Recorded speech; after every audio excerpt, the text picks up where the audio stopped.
조선 초기 황희와 함께 조선 최고의 재상으로 추앙받는 맹사성은 고려말 우왕 13년에 문과에 을로 급제하여 26세에 출사하게 되었습니다. 젊은 나이에 벼슬을 얻게 되었으니 그의 자만심은 하늘을 찌르고도 남았습니다. 어느 날 맹사성은 한 선사를 찾아가 물었습니다. 스님이 생각하기에 관직을 수행하는데 최고로 삼아야 할 좌우명이 무엇이라고 생각합니까? 그러자 선사는 나쁜 일을 하지 말고 착한 일을 많이 베푸시면 됩니다 라고 대답했습니다. 그 말을 들은 맹사성은 그런 건 삼척동자도 다 아는 이치인데 먼 길을 온 내게 해줄 말이 고작 그것뿐입니까? 라며 자리를 박차고 일어서려 했습니다. 그러자 선사가 녹차나 한잔하고 가라며 붙잡았습니다. 맹사성은 못 이기는 척하며 자리에 앉았습니다. 그런데 스님은 맹사성의 찻잔에 녹찬물이 넘치도록 따르는 것이었습니다. 당황한 맹사성은 스님, 찬물이 넘쳐 방바닥을 망칩니다 라며 소리를 쳤습니다. 스님은 아랑곳하지 않고 계속 차를 따르는 것이었습니다.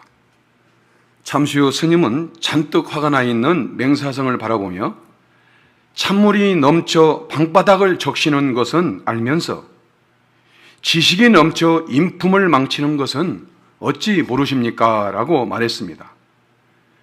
스님의 말에 맹사성은 부끄러움으로 얼굴이 붉어졌습니다. 황급히 일어나 방문을 열고 나가려다가 그만 상인방에 세게 부딪히고 말았습니다. 그러자 스님이 빙그레 웃으며 말했습니다. 고개를 숙이면 부딪히는 법이 없습니다. 자만하지 말라는 가르침이었습니다. 본문은 그 해가 돌아와 왕들이 출전할 때라고 말씀합니다. 우기인 추운 겨울이 지나고 해가 바뀌어 건기가 시작되는 따뜻한 봄이 되었다라는 것입니다.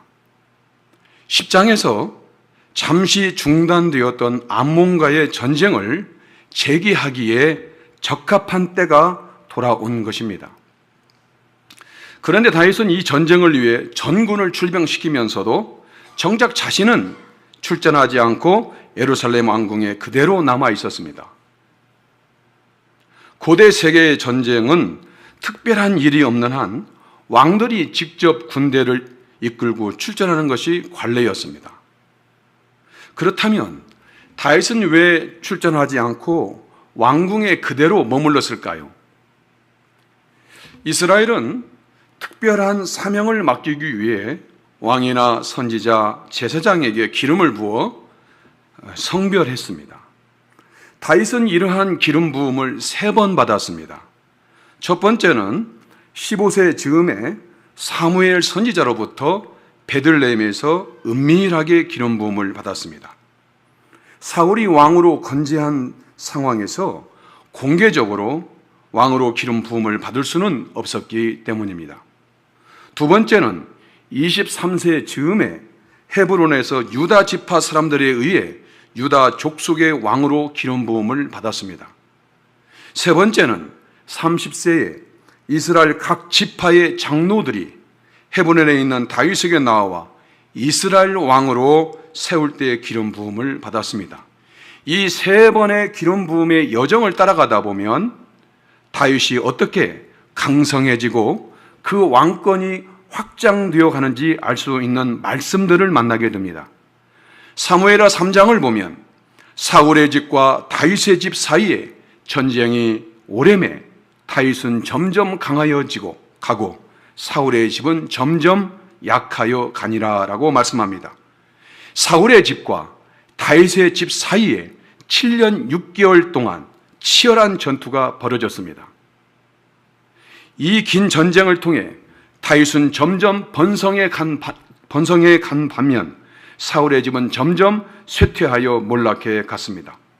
사울이 죽고 난 후에 그를 추종하던 세력들이 마지막까지 항전을 벌였지만 마침내 다윗은 그들을 평정하고 이스라엘을 통합했습니다.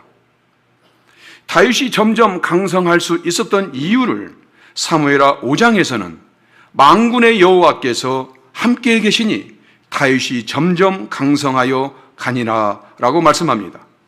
다윗이 온갖 고난과 역정에도 불구하고 점점 강성해 갈 수 있었던 원동력은 바로 하나님께서 함께 하시는 은총에 있었습니다.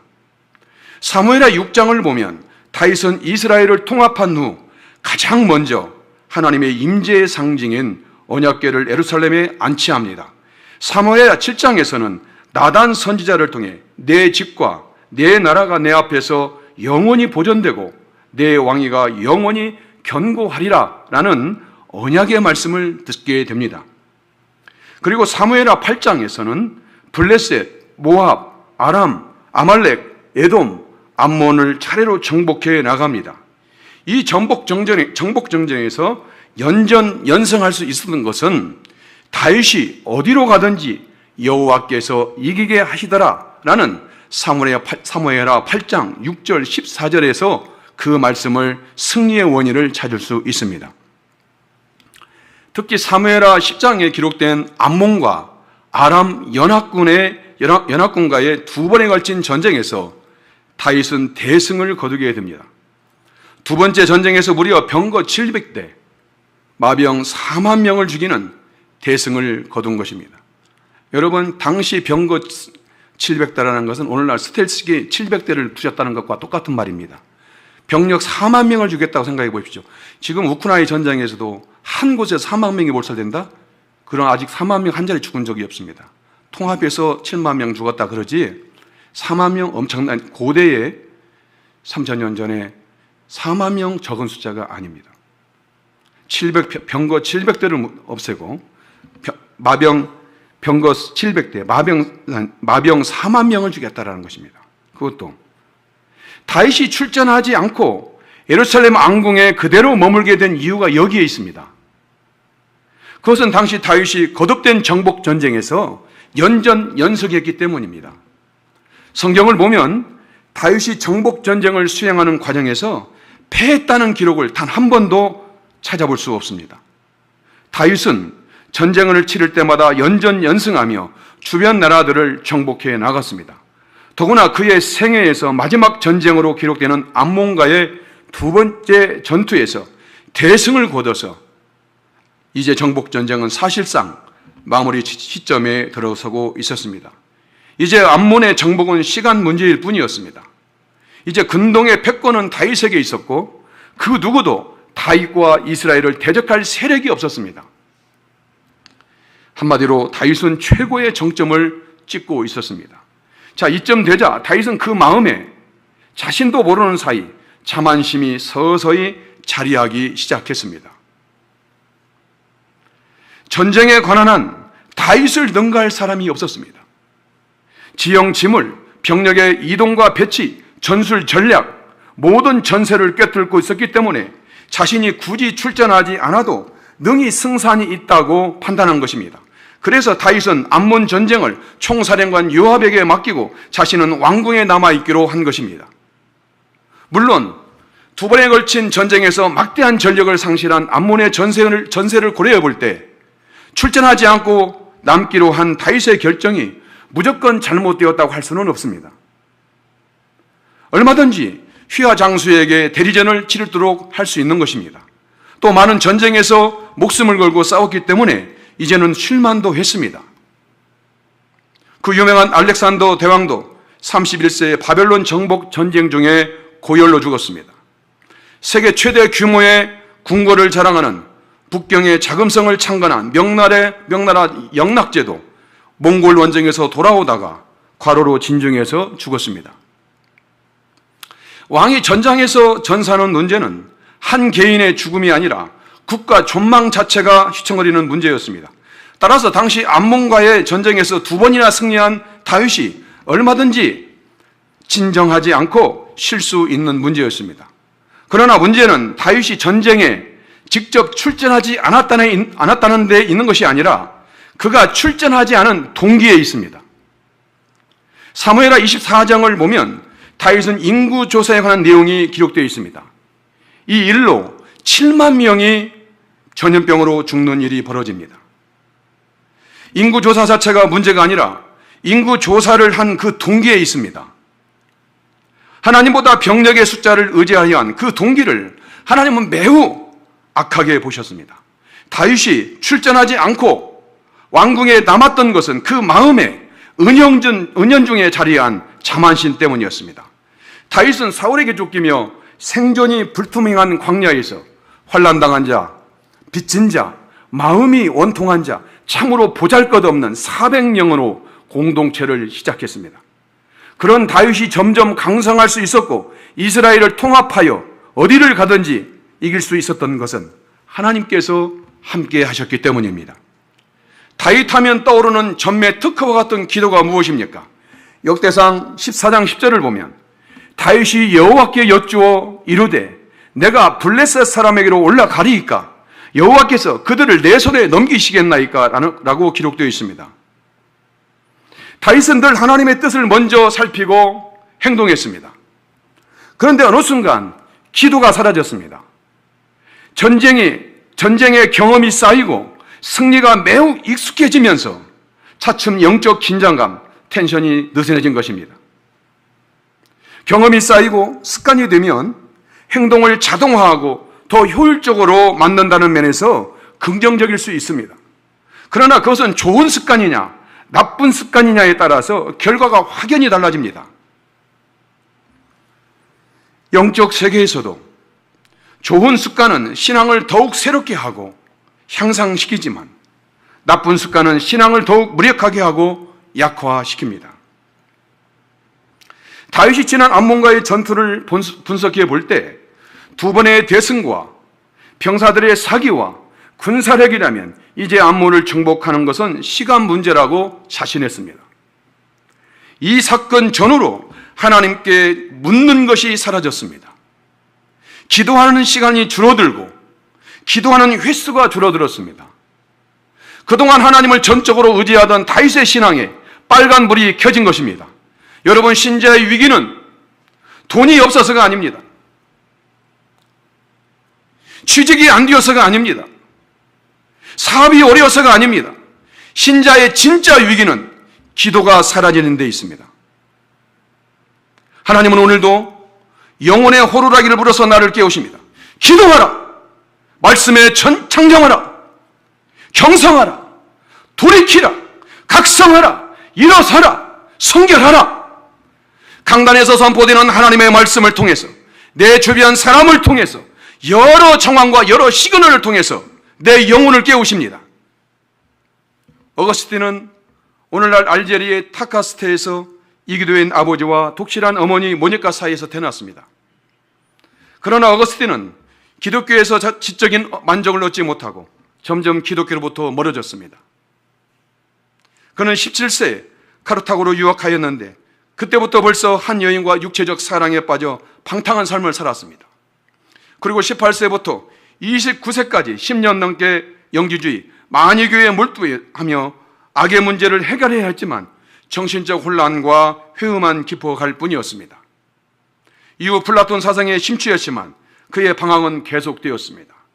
어머니 모니카 여사는 그러한 아들을 위해 끊임없이 기도했습니다. 로마로 건너간 어거스틴은 AD 384년 30세가 되던 해 이탈리아 밀라노로 이주했습니다.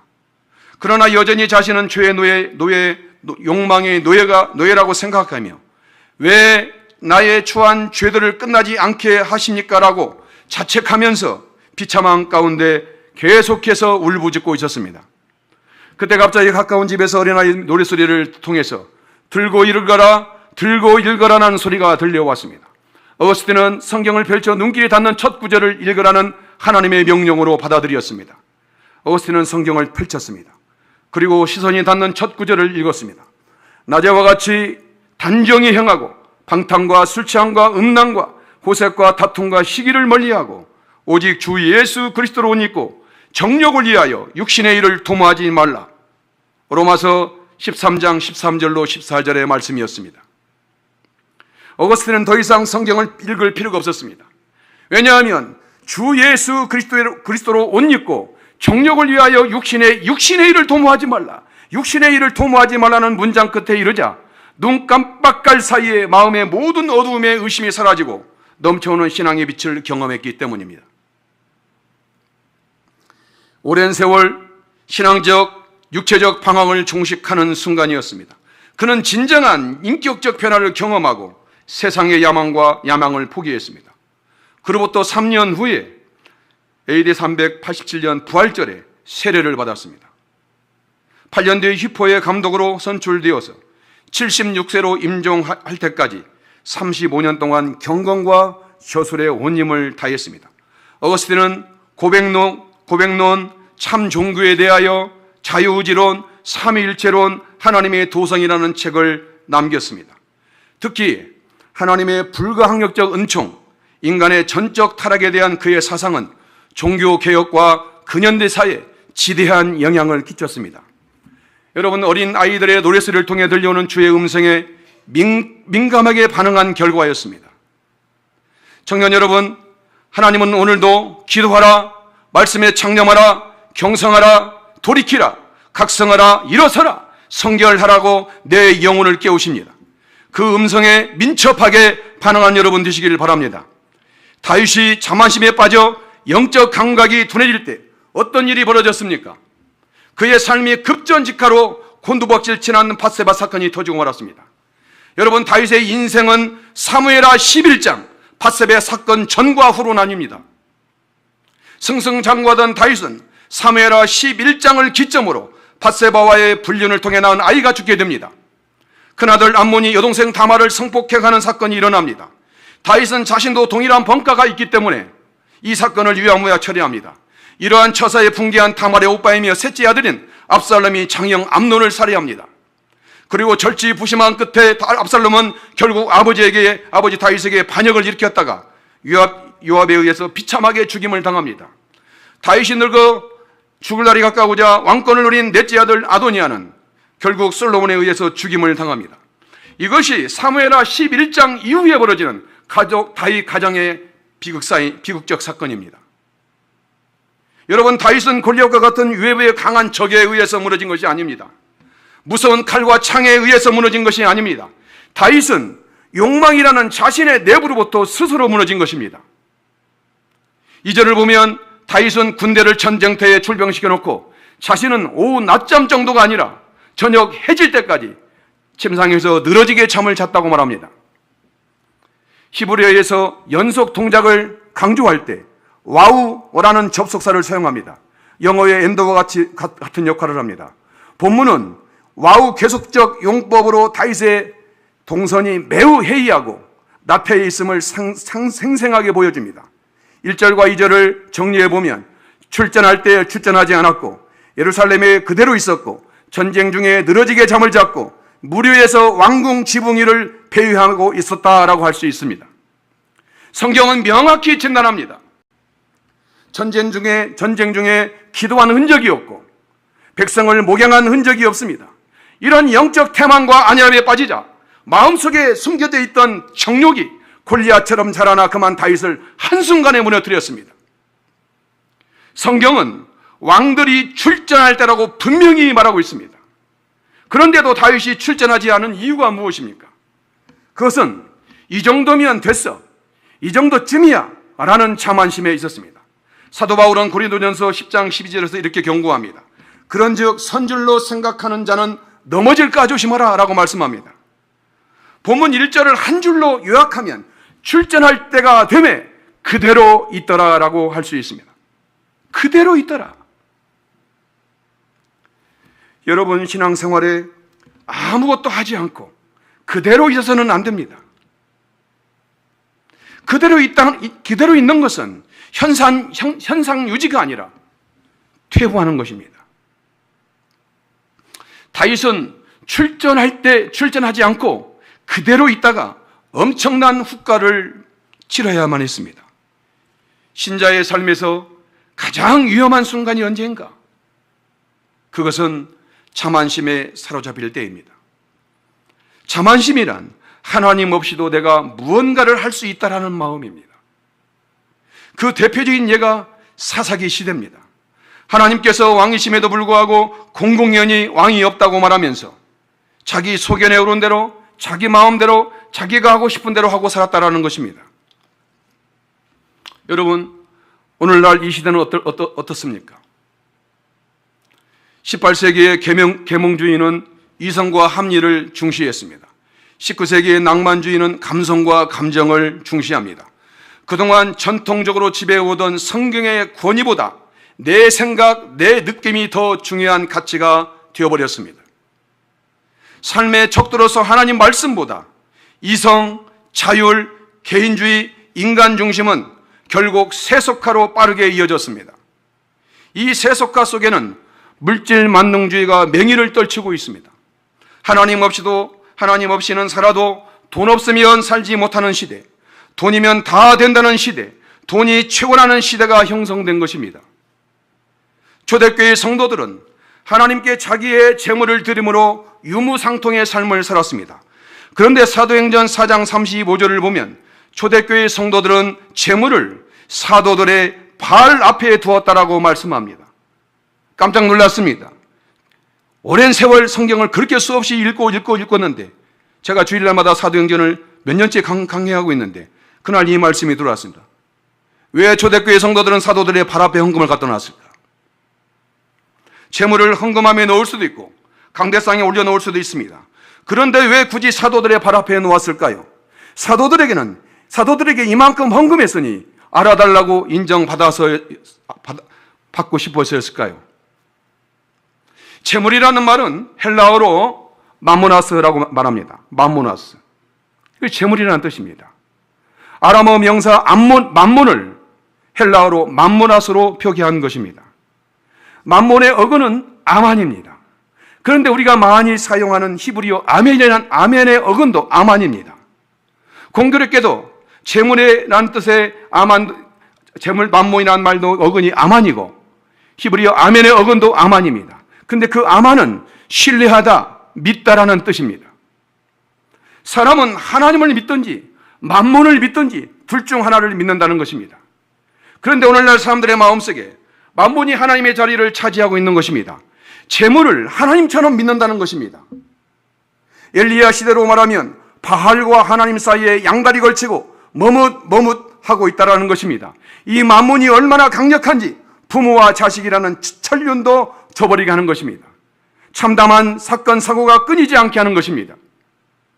초대교회가 재물을 굳이 사도들의 발 앞에 둔 것은 하나님과 재물을 두 주인으로 섬기지 않겠다는 신앙 고백의 또 다른 표현이었습니다.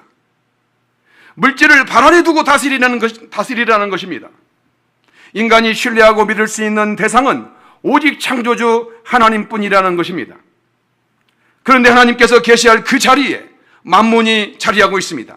인간을 지켜주고 보호해줄 수 있는 분이 하나님이 아니고 재물이라고 철석까지 믿고 아멘 하고 있더라는 것입니다.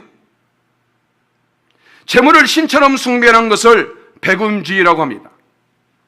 배금, 무슨 말입니까? 절배자, 쇠금자입니다. 돈에게 절을 한다는 것입니다. 이 배금주의를 영어로 맘모니즘이라고 하는 것인데 이 말이 바로 맘몬에서 온 것입니다. 많은 사람이 물질의 유치를 머리 위에 두고 신처럼 모시고 살아갑니다. 물질로 대변되는 세상의 돈이나 권력이나 명예를 자기 인생의 주인으로 섬기며 사는 것입니다. 물질이 사람의 머리 위에 자리 잡으면 그 물질의 지배 아래에 사는 인간은 비인격적인 물질의 노예가 되고 마는 것입니다.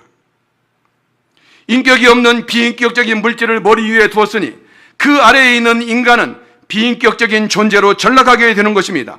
그 결과 사람은 어쩔 수 없이 비인격적인 물질을 위해 인격체이신 하나님과 사람을 자기 발 아래에 두고 사는 뒤틀린 삶을 살 수밖에 없는 것입니다. 세상에 어떻게 사람으로서 저런 짓을 할 수 있는가?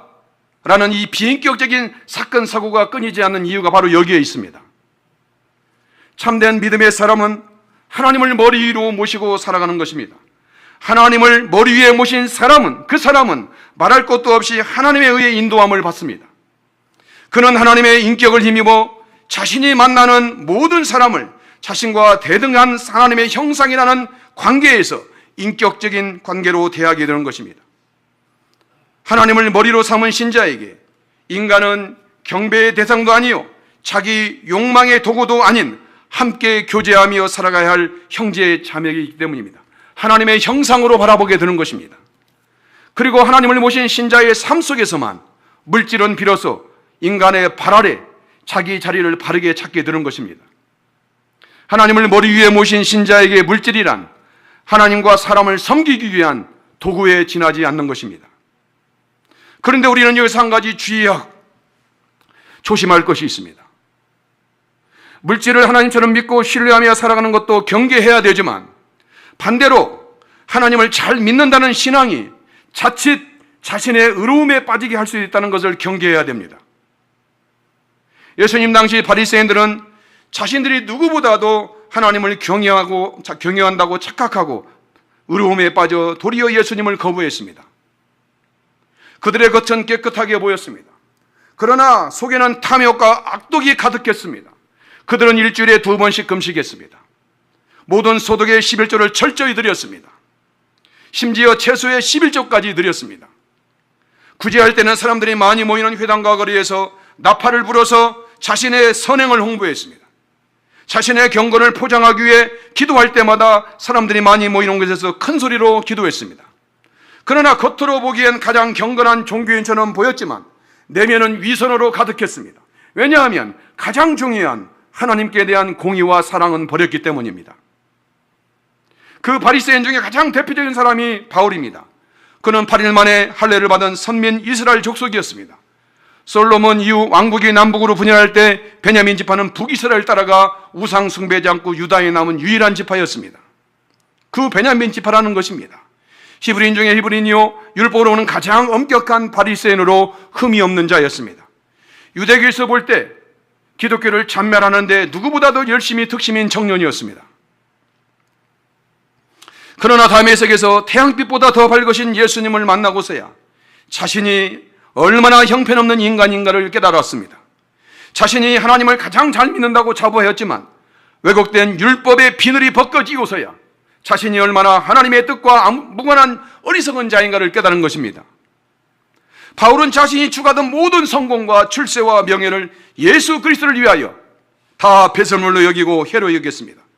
예수 그리스도를 아는 지식, 구원의 복음이 이 세상에서 가장 고상하고 가장 가치 있다는 사실을 깨달았기 때문입니다. 청년 여러분, 여러분에게 최고의 가치는 무엇입니까? 무엇이 여러분으로 하여금 오늘 하나님께 헌신하도록 하고 있는 것입니까? 저희 어머니는 딸만 내리 4명을 낳았습니다. 아들 낳기를 간절히 소원했지만 뜻대로 되지 않다가 드디어 아들을 낳았습니다. 혹시나 해서 하나 더 낳았는데 역시 딸이었습니다. 그래서 일남오녀가 되었습니다. 아들을 낳기 위해 추운 겨울에도 목욕 재개하고 깨끗한 정화수를 떠놓고 비나이다 지극정성으로 장독대에서 소원을 빌었을 것입니다. 그것도 모자라 손가락 장지에 불을 붙이기도 했을 것입니다. 그 뒤로도 아들을 위한 일이라면 무엇이든지 다 하셨습니다. 우리 부모 세대는 다 그러한 샤머니즘적 세계관이 지배하던 시대를 살았습니다. 후에 아들이 예수를 믿고 교회 나가세요 라고 하자 두말하지 않고 교회로 달려나갔습니다. 아들을 위해서라면 무엇이라도 마다하지 않던 어머니는 믿음이 자라나서 후에는 농사일을 마치고 고단한 중에도 저녁 예배를 다녀오실 정도로 믿음이 성장했습니다. 그러다 어느 날 수요 예배를 마치고 교회 버스에서 내려 도로를 건너다가 불의의 교통사고로 당해 소천을 받으셨습니다. 비록 아들을 위해서라면 무엇이라도 하겠다던 지극정성의 마음으로 신앙생활을 시작하셨지만 하나님의 은혜로 참 믿음이 생긴 것입니다. 그러나 여러분, 우리 부모 세대가 그랬던 것처럼 기독교는 지성이면 감천신앙이 아닙니다. 지극정성이면 하나님 보좌도 움직일 수 있는 종교가 아닙니다. 기독교는 죄인을 구원하신 하나님의 측량할 수 없는 은혜에 대한 신자의 생생한 반응인 것입니다. 나 같은 죄인을 살려주신 이유가 무엇입니까? 나를 살려주신 이유가 단지 천국에 가는 문제, 구원의 문제라면 성부와 성자와 성령의 이름으로 세례 드리나이다 라고 할 때, 세례 받을 때 천국 입성하면 되는 것입니다. 그런데 왜 살아 있습니까? 왜 호흡하고 있습니까? 왜 건강합니까? 왜 죽도록 공부하셨습니까? 왜 죽도록 재능을 연마합니까? 왜 죽도록 실력을 키우고 있습니까? 잘 먹고 잘 살기 위함입니까? 여러분의 가치 추구는 무엇입니까? 대학생 한 명이 도서관을 향해서 바쁘게 뛰어가고 있었습니다.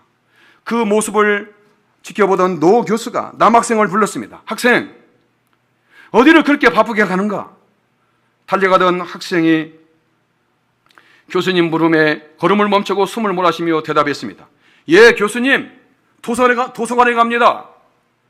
도서관에 가서 무엇하려고? 공부하러 갑니다. 공부는 왜 하는가?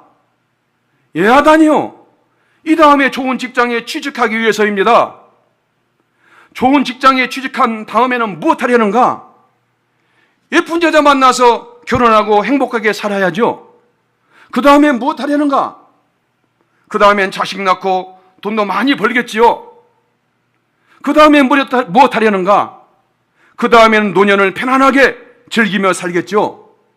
그 다음엔 어떻게 되는가? 학생은 머뭇거리면서 그 다음엔 죽겠지요 라고 대답했습니다. 교수가 그 학생에게 말합니다. 그러니까 자네는 지금 죽음을 향해서 그렇게 급히 달려가고 있단 말인가? 학생은 노 교수가 왜 그런 질문을 하는지 생각하고 자신을 돌아보면서 인생의 가치 추구를 다시 한번 세웠다고 합니다. 여러분, 오늘 본문 말씀은 지금 무엇할 때라고 말씀하고 있습니까? 지금은 출전할 때라고 말씀하는 것입니다. 여러분, 이 성경 말씀 사무엘하 11장 1절 말씀이 3000년 전의 말씀이라면 이곳이 성경이 나와 무슨 의미가 있습니까? 이 3000년 전에 있는 이 역사책이 이 유대나라 자그마한 땅에 있던 일이 나와 무슨 상관이 있습니까? 하나님은 어제나 오늘이나 영원히 동일하신 줄로 믿습니다. 하나님은 죽은 하나님이 아니오 산자의 하나님, 살아계신 하나님인 줄로 믿습니다. 하나님은 천년이 하나 같고 하루가 천년 같습니다. 3000년 전 하나님이던 티끌도 안 됩니다. 하나님이 오늘 현재형으로, 하나님은 과거도 없고 미래도 없습니다. 오늘 영원한 현재입니다. 오늘 하나님이 나에게 사무엘하 11장 1절 말씀을 통해서 나에게 말씀하시는 것입니다. 지금은 무엇할 때라고 말씀하십니까? 지금은 출전할 때라고 말씀하고 계십니다. 그렇다면 우리가 출전할 곳이 어디입니까? 우리가 싸워야 할 상대가 누구입니까? 사도 바울은 에베소서 6장 12절에서 분명히 말씀합니다. 우리의 씨름은, 우리의 싸움은 혈과 육을 상대하는 것이 아니오 통치자들과 권세들과 이 어둠의 세상 주관자들과 하늘에 있는 악의 영들을 상대함이라 라고 말씀합니다. 우리의 싸움이 어디 있다는 말입니까? 우리가 진짜로 추구해야 될 가치가 어디 있다는 말입니까? 무엇이라는 말입니까? 생명이냐, 죽음이냐, 영생이냐, 영벌이냐, 살리느냐, 죽이느냐 있다고 말합니다. 여러분, 물론 먹고 사는 문제 중요합니다. 먹고 사는 문제의 싸움도 중요합니다. 지식도 중요하고 결혼할 배우자도 중요합니다. 미래를 어떻게 담보할 것인가 정말 중요합니다. 여러분이 당면한 현실은 장난이 아니기 때문입니다. 그러나 그러함에도 불구하고 성경은 우리에게 더더욱 중요한 것, 더더욱 우선해야 할 것이 무엇인가를 말씀합니다. 청년 여러분, 우리가 싸워야 할 상대가 결단코 만만치가 않습니다. 통치자들, 권세들, 이 어둠의 세상 주관자들, 하늘에 있는 의의 악의 영들입니다. 이 내 존재와 싸워서 승리할 수 있는 비결은 전신갑주를 입고 기도하는 것입니다. 구원의 투구, 의의 형배, 진리의 허리띠, 복음의 신발, 믿음의 방패, 말씀의 검을 붙들고 기도하라는 것입니다. 사도 바울은 에베소 6장에서 마귀의 관계를 대적하기 위해서 하나님의 전신갑주를 취하라고 말한 다음 영적 싸움에서 승리의 비책을 우리에게 제시합니다. 에베소 6장 18절인데요. 모든 기도와 간구로 하되 항상 성령 안에서 기도하고 이를 위하여 깨어 구하기를 항상 힘쓰며 여러 성도를 위하여 구하라라고 말씀합니다. 여러분, 신앙생활에서 이만하면 됐다라고 하는 순간 기도의 치열함은 사라지고 형식적인 기도에 무너지고 말 것입니다. 아까 우리 찬양 인도하신 분이 기도에 대해서 말씀해 신학교에도 기도가 무너졌다는 것입니다. 교회의 문제가 무엇입니까? 교회의 문제는 성도들이 성경을 안 읽습니다. 죽기 내기로 성경을 안 읽습니다. 진짜 안 읽습니다. 거짓말 아닙니다. 성도들이 성경을 안 읽습니다. 문제가 거기 있습니다. 두 번째 문제, 기도하지 않습니다. 우리 믿음의 선진들은 정말 기도 많이 했습니다. 여러분, 이만하면 됐다고 하는 순간, 이만하면 먹고 살만해 라고 하는 순간 기도의 치열함은 사라지고 형식적인 기도, 내가 권사니까, 내가 장로니까, 내가 집사니까 이 정도는 해주고 가야지, 형식적인 기도에 무너지고 말 것입니다. 이 정도쯤이야 하는 순간 말씀의 능력은 사라지고 삶은 흐트러지고 말 것입니다. 자만할 때 숨겨진 죄성은 골리앗처럼 자라나서 우리의 영성과 경건을 한순간에 무너뜨릴 것입니다. 새는 날개가 무거워도 그곳으로 날 수 있습니다. 배는 돛이 무거워도 그곳으로 항해합니다. 기차는 화통이 무거워도 그곳으로 질주합니다. 비행기는 날개가 무거워도 그곳으로 날아갑니다. 바로 이것이 기도의 영적 원리입니다. 신자가 피곤하고 힘들어도 기도하는 이유가 여기에 있습니다. 내 앞에 닥친 문제를 놓고 기도하다가 그 문제 때문에 승리하는 것입니다.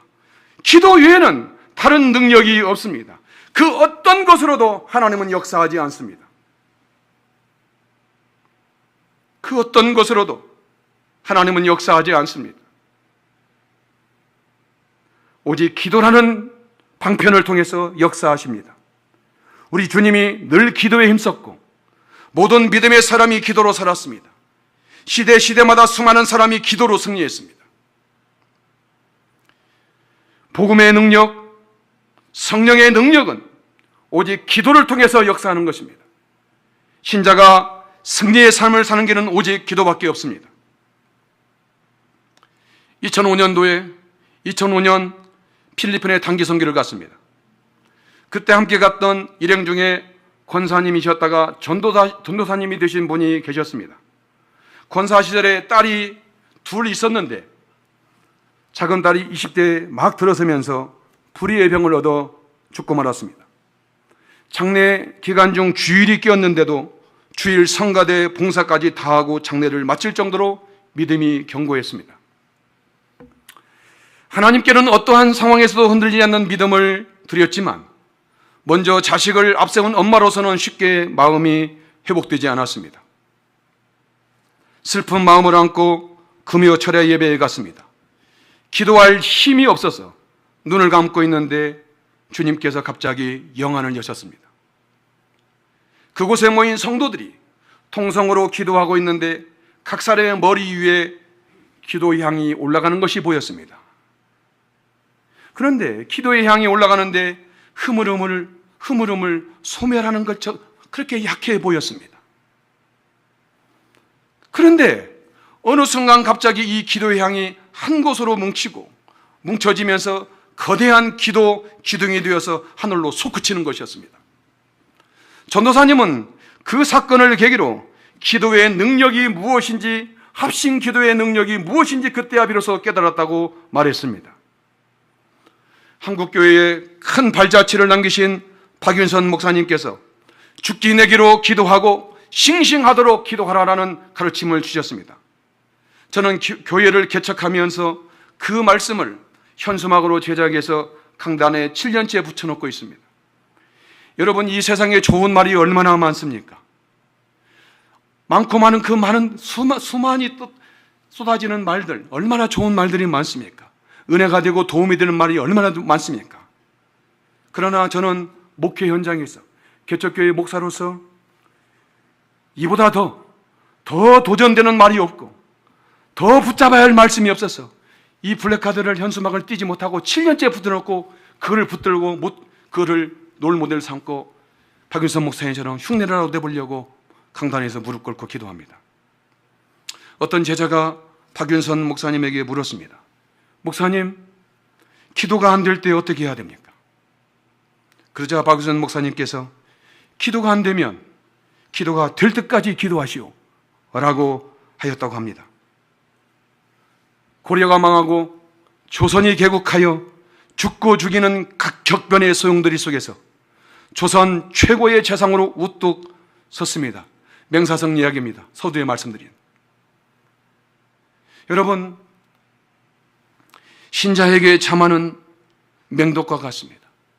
선사로부터 자만하지 말라는 가르침을 받고 맹사성은 고개를 숙였고 조선 최고의 재상으로 남았습니다. 신자에게 자만은 맹독입니다. 독극물입니다. 그렇다면 자만을 경계할 가장 좋은 방법이 무엇입니까? 그것은 무릎 꿇는 예배당으로 출전하는 것입니다. 청년 여러분, 전능하신 하나님 앞에 엎드리십시오. 내 인생의 가장 찬란한 젊음의 날에 내 삶의 목적과 거룩한 가치 추구를 놓고 일생일대의 사활을 건 기도에 전념하시길 바랍니다. 저도 여러분 나이 때 팬티만 입고 선풍기도 없고 에어컨 없는 곳에서 땀인지 눈물인지 콧물인지 뒤 범벅이 되면서 그렇게 부르짖었습니다. 죽기 내기로 부르짖었습니다. 살려달라고, 은혜를 달라고, 도와달라고 하나님 앞에 눈물로 통곡으로 부르짖었습니다. 목을 잃어버렸습니다. 말을 잃어버렸습니다. 말이 형성이 안 됐습니다. 말이 언어가 안 됐습니다. 목을 다쳐버렸습니다. 그러나 지금 말 잘하지 않습니까? 약 하나 안 먹었습니다. 말을 몇 년을 말이 안 됐습니다. 어여가 안 됐습니다. 목이 완전 가버려가지고 창하는 사람 일집도 안 됐습니다. 말이 안 됐습니다. 쇳소리만 났습니다. 얼마나 부르짖었는지. 여러분, 죽기 내기로 간절히 기도하면 여러분의 인생은 싱싱해질 것입니다. 여러분의 인생은 점점 강성해질 것입니다. 여러분이 어디를 가든지 이기게 되는 은혜가 위로부터 부어질 것입니다. 청년 여러분, 지금은 출전할 때입니다. 기도하겠습니다.